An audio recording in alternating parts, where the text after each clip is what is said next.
साथियों, आज की क्लास में आप सभी का स्वागत है। और ये हमारे प्रैक्टिस सेट नंबर 3 है, टीचिंग एप्टीट्यूड से संबंधित। जो साथी नए आए चैनल पर वो आज ही हमारे चैनल को ज्वाइन कर लीजिए, जिससे कि आपको बीएड और डीएलएड की तैयारी करने में आसानी रहे। बढ़ते हैं क्वेश्चन की तरफ। आपके सामने फर्स्ट क्वेश्चन है, शिक्षण में सबसे प्रभावी तरीका क्या है? What is the most effective method in teaching? पाठ को पढ़ाना, छात्रों से संवाद करना, छात्रों को नोट्स देना या गृह कार्य देना। करेक्ट ऑप्शन कौन सा है इसमें? जल्दी से कमेंट करें और बताएं मुझे राइट ऑप्शन क्या होगा इसमें। शिक्षण में सबसे प्रभावी जो तरीका होता है वो होता है छात्रों से संवाद करना। बी ऑप्शन हमारा इसमें करेक्ट हो जाएगा। यदि आप छात्रों से संवाद करोगे तो टीचिंग प्रभावी रहेगी। आगे बढ़ते नेक्स्ट क्वेश्चन पर। क्वेश्चन है अगला हमारा, शिक्षा का सामाजिक उद्देश्य क्या है? शिक्षा का सामाजिक उद्देश्य बताना है। रोजगार देना, सामाजिक एकता लाना, अमीरी बढ़ाना, पढ़ाई को आसान बनाना। तो जो शिक्षा का सामाजिक उद्देश्य क्या होना चाहिए ये बताइए, कमेंट करें और बताएं। जो भी साथी नए आए चैनल पर वो चैनल को जरूर सब्सक्राइब कर लीजिए, बेल आइकन दबाना ना भूलें और वीडियो को लाइक करें, शेयर करें। इसमें फर्स्ट ऑप्शन हमारा हो जाएगा बी। तो शिक्षा का जो सामाजिक उद्देश्य होता है वो सामाजिक एकता लाना होता है, टू ब्रिंग सोशल यूनिटी। अगले क्वेश्चन पे बढ़ते हैं, नेक्स्ट क्वेश्चन पर। अगला क्वेश्चन है हमारा, एक सफल शिक्षक का व्यवहार कैसा होना चाहिए? जो सफल शिक्षक होते हैं उनके व्यवहार कैसा होना चाहिए? कठोर, लचीला और सहयोगी, डराने वाला, उदासीन। तो शिक्षक का कैसा व्यवहार होना चाहिए? इसका राइट ऑप्शन हो जाएगा हमारा लचीला और सहयोगी होना चाहिए। बी ऑप्शन हमारा सही हो जाएगा। आगे चलते हैं नेक्स्ट क्वेश्चन पर। क्लास अच्छी लगे तो लाइक करें, शेयर करें और कमेंट करके जरूर बताएं कि आपको क्लास कैसी लग रही है।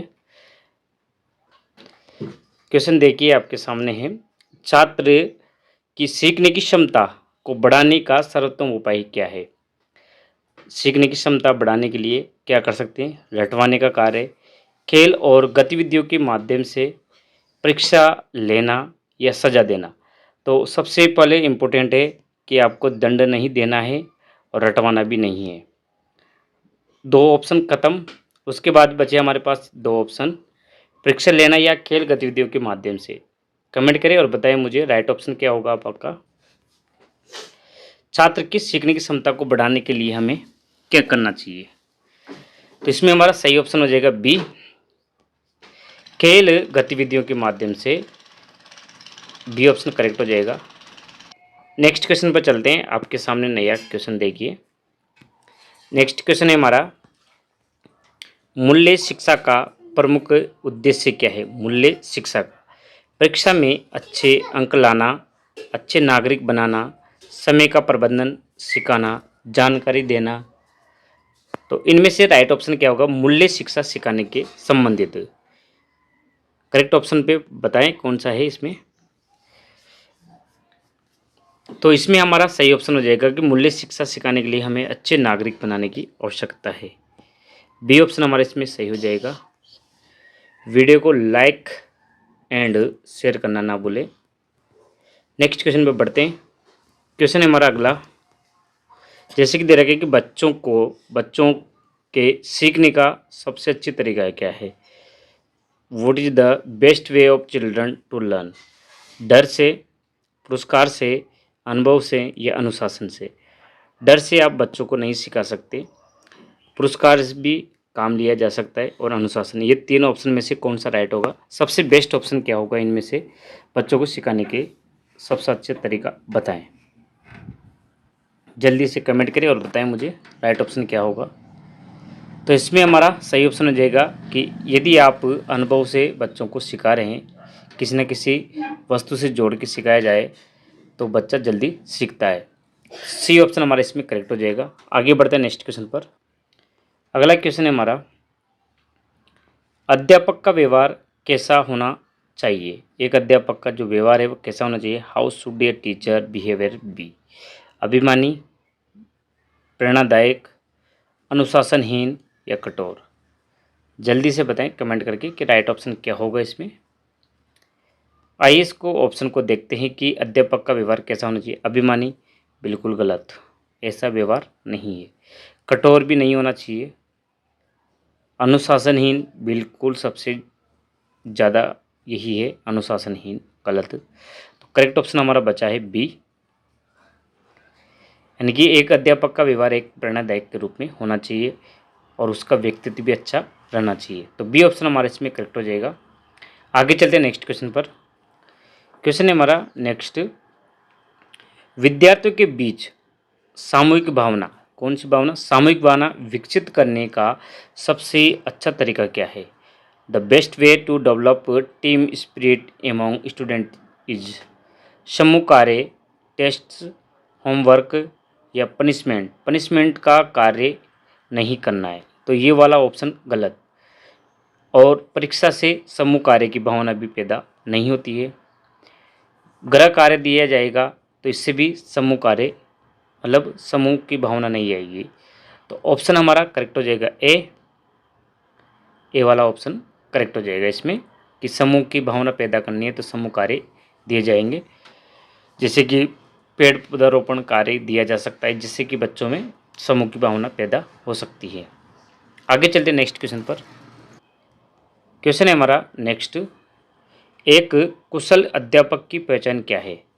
What is the mark of efficient teacher? वो डराता है, वो आदेश देता है, वो समझाता है, वो प्रश्न नहीं लेता है। तो एक आदर्श टीचर में कौन सा गुण या कौशल होना चाहिए? जल्दी से बताएं कमेंट करके इसका राइट ऑप्शन क्या होगा। और जिन साथियों ने अभी तक भी चैनल को लाइक नहीं किया है तो लाइक करें और क्लास को शेयर करें अपने ग्रुप में। चलिए इसमें देखते हैं आंसर को। वो डराता है, डराने का कार्य नहीं करना है एक अध्यापक को। और आदेश देता है, ये भी आदेश भी नहीं देना है। वो प्रश्न लेता है तो प्रश्न लेना चाहिए। बालक कोई भी क्वेश्चन पूछता है तो उसका जवाब हमें देना चाहिए। तो ऑप्शन सी करेक्ट हो जाएगा हमारा इसमें। आगे चलते हैं नेक्स्ट क्वेश्चन पर। क्वेश्चन हमारा नेक्स्ट है, शिक्षा किसके लिए आवश्यक है?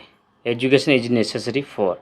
केवल अमीरों के लिए, केवल गरीबों के लिए, समाज के हर वर्ग के लिए, या केवल शहरों के लिए, यानी कि शहरों में रहने वाले छात्रों के लिए?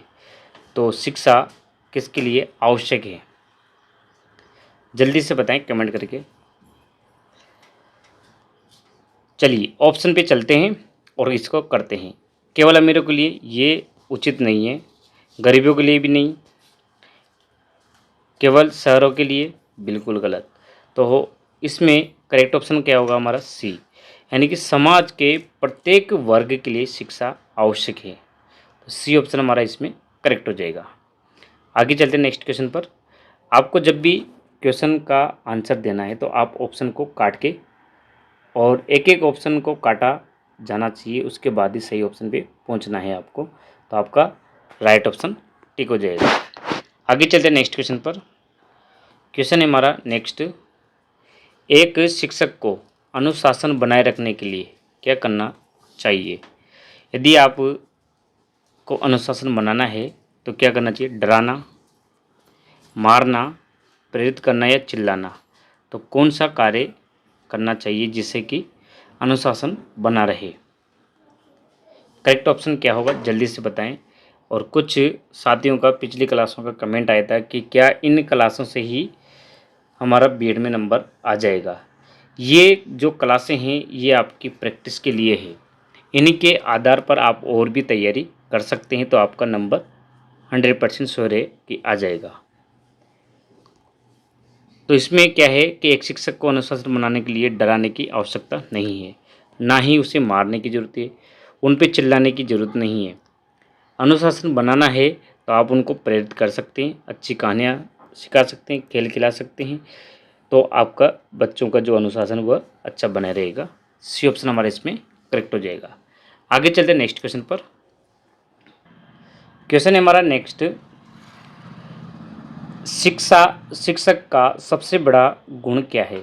एक शिक्षक में यानी कि सबसे अच्छी क्वालिटी क्या होना चाहिए? ग्रेटेस्ट क्वालिटी ऑफ टीचर, ज्ञान, धैर्य, पेशेंस, सैलरी, वेतन, ऑथोरिटी या अधिकार।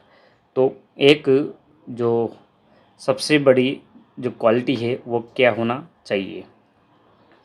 तो वैसे वेतन की बात करें तो वेतन भी आवश्यक होता है, अधिकार भी होते हैं, ज्ञान भी होना चाहिए, धैर्य भी होना चाहिए, वेतन भी होना चाहिए। तो इनमें से सबसे ज़्यादा बेस्ट ऑप्शन कौन सा होगा, उस पर टिक मार्क करना है। वैसे तो सभी चीज़ें होना चाहिए देखा जाए तो, क्योंकि एक शिक्षक को वेतन की भी आवश्यकता पड़ती है, अधिकार की भी जरूरत पड़ती है, ज्ञान की भी पड़ती है और धैर्य की भी। तो सबसे बेस्ट ऑप्शन हो जाएगा हमारा बी। क्यों?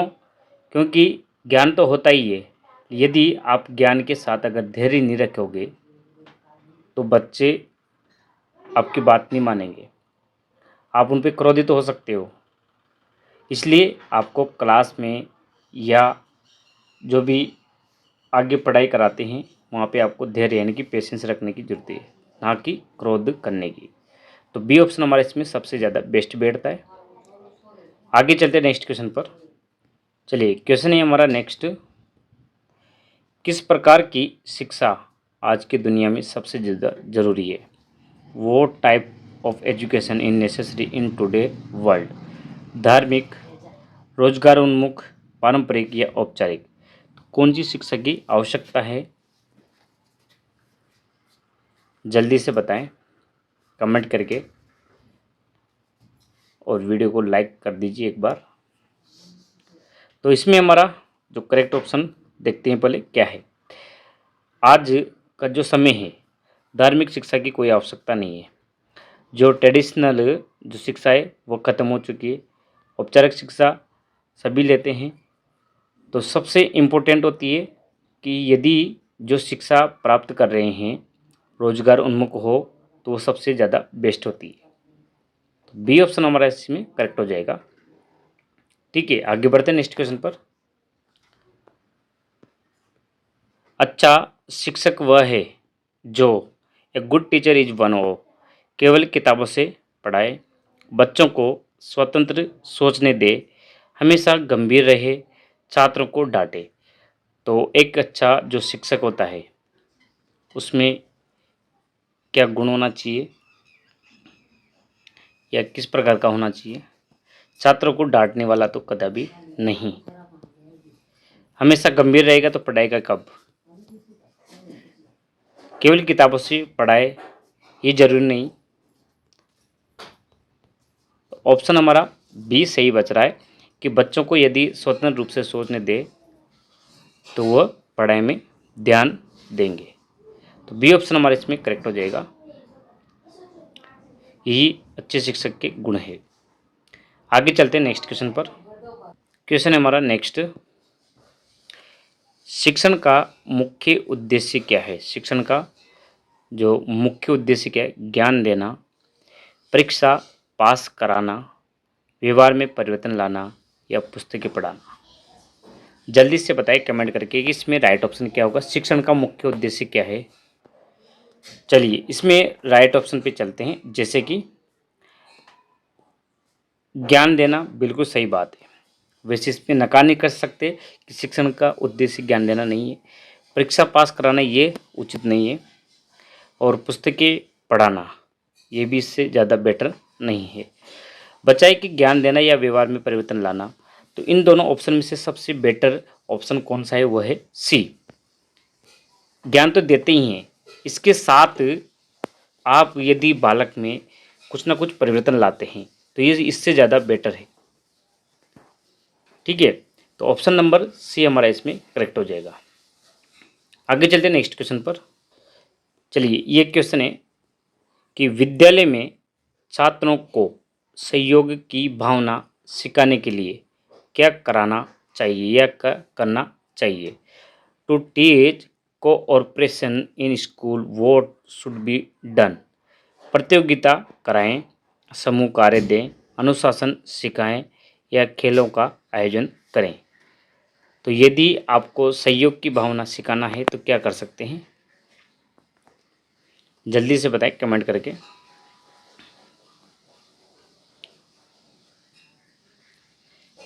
यदि आपको वो ऑप्शन दिख रहे हैं तो प्रतियोगिताएं कराएं, तो यदि साथ में प्रतियोगिता कराते हैं तो इससे भी सहयोग की भावना आती है। अनुशासन सिखाते हैं, अनुशासन से तो इसमें समूह की भावना से कोई मतलब नहीं। खेलों का आयोजन करते हैं तो ये भी एक समूह की भावना जगाता है। लेकिन यदि हम ए, बी और डी में से ऑप्शन चुने तो सबसे ज़्यादा बेटर है कि समूह कार्य यदि हम देते हैं बालकों को तो सहयोग की भावना हमेशा उनमें बनी रहती है। तो बी ऑप्शन हमारे इसमें करेक्ट हो जाएगा। आगे बढ़ते हैं नेक्स्ट क्वेश्चन पर। क्वेश्चन है हमारा नेक्स्ट, शिक्षण का अंतिम उद्देश्य क्या है, यानी कि लास्ट गोल क्या होना चाहिए। सूचना देना, विद्यार्थियों की सोच विकसित करना, परीक्षा पास कराना या पाठ्यक्रम पूरा कराना। तो क्या उद्देश्य रहता है अंतिम शिक्षण का, जल्दी से बताएं कमेंट करके राइट ऑप्शन क्या होगा। चलिए इसका जो राइट ऑप्शन हो जाएगा हमारा बी, विद्यार्थियों की सोच विकसित करना, यानी कि डेवलपिंग थिंकिंग, यानी कि सोच अगर विकसित कर दी तो वो ऑटोमेटिक आगे बढ़ते चले जाएंगे। ठीक है, इसमें बी ऑप्शन हमारा करेक्ट हो जाएगा। नेक्स्ट क्वेश्चन पे चलते हैं। क्वेश्चन है जैसे कि शिक्षा किसे बनाती है, एजुकेशन मेक्स ए पर्सन, यानी कि व्यक्ति को शिक्षा कैसे बनाती है। धनी बनाती है, नौकरी योग्य, बेहतर इंसान या शक्तिशाली। जो शिक्षा है वो व्यक्ति को कैसा बनाती है ये बताना है आपको। चार ऑप्शन है आपके सामने, धनी, नौकरी योग्य, बेहतर इंसान, शक्तिशाली। तो जो शिक्षा होती है वह शक्तिशाली बनाने का कार्य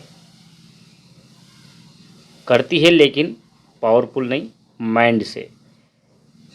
नौकरी योग्य भी बनाती है, धनी भी बनाने का कार्य करती है वैसे, लेकिन यहाँ पे जो ऑप्शन है ऑप्शन के अकॉर्डिंग चलना है हमें, ना कि सामान्य जीवन से जोड़ना है। जो शिक्षा है, अब बचा है नौकरी योग्य, शिक्षा से नौकरी योग्य भी बनते हैं और बेहतर इंसान भी बनते हैं। तो दोनों में से सबसे ज़्यादा बेस्ट ऑप्शन होता है कि बेहतर इंसान, सी ऑप्शन करेक्ट हो जाएगा। क्योंकि शिक्षा ही एक ऐसा जरिया है जिससे कि आदमी में क्वालिटी आ जाती है, यानी कि बेहतर इंसान बन जाता है, ए बेटर ह्यूमन बीइंग। तो शिक्षा से ही ये कार्य होता है। सी ऑप्शन हमारे इसमें करेक्ट हो जाएगा। नेक्स्ट क्वेश्चन पर चलते हैं। चलिए क्वेश्चन है हमारा, एक शिक्षक को छात्रों से कैसा व्यवहार करना चाहिए। How should a teacher behave with students, मित्रवत, आदेशात्मक, दूरदर्शी या सख्त। तो इसमें कैसा व्यवहार होना चाहिए, सही ऑप्शन हो जाएगा हमारा मित्रवत व्यवहार। यदि एक शिक्षक को छात्रों से व्यवहार रखना है तो वो मित्रवत रख सकते हैं, जिससे कि वो अपनी बात भी माने और जो हम कहें उनको भी ध्यान से सुने। क्योंकि एक मित्र ही ऐसा होता है जो अपने साथी की बात मानता है और सुनता है, समझता भी है। तो उनसे, बच्चों से हमें मित्रवत व्यवहार रखना है, ना कि आदेशात्मक या शक्ति बरतनी चाहिए। तो ए ऑप्शन हमारा करेक्ट हो जाएगा। नेक्स्ट क्वेश्चन पे चलते हैं। अगला क्वेश्चन है हमारा, शिक्षा नीति का मुख्य उद्देश्य क्या है। जो शिक्षा नीति बनाई जाती है इसका मुख्य उद्देश्य क्या है।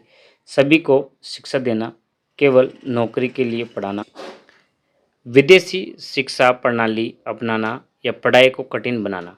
तो करेक्ट ऑप्शन क्या होगा, जो शिक्षा नीति बनाई जाती है तो इसका मेन उद्देश्य क्या होता है, पढ़ाई को कठिन बनाने का कार्य नहीं करते, विदेशी शिक्षा प्रणाली अपनाने को भी नहीं करती है, ये केवल नौकरी के लिए पढ़ाना ये भी नहीं। तो बचा क्या है, सभी वर्गों के बच्चों को समान शिक्षा प्रदान करना, यही शिक्षा नीति का मुख्य उद्देश्य होता है। तो ए ऑप्शन हमारे इसमें करेक्ट हो जाएगा। नेक्स्ट क्वेश्चन पर चलते हैं। क्वेश्चन है हमारा नेक्स्ट, पाठ्यक्रम निर्माण में किस बात का मुख्य रूप से ध्यान रखना चाहिए? जो पाठ्यक्रम निर्माण किया जाता है उसमें किस चीज़ का मेन ध्यान रखना चाहिए? शिक्षा के उद्देश्यों को, छात्रों की आवश्यकताओं, रुचियों एवं योग्यताओं को, शिक्षण अनुसंधानों को, या ए और बी दोनों को? तो जो शिक्षा का जो उद्देश्य होता है पाठ्यक्रम निर्माण के समय वो क्या रहना चाहिए?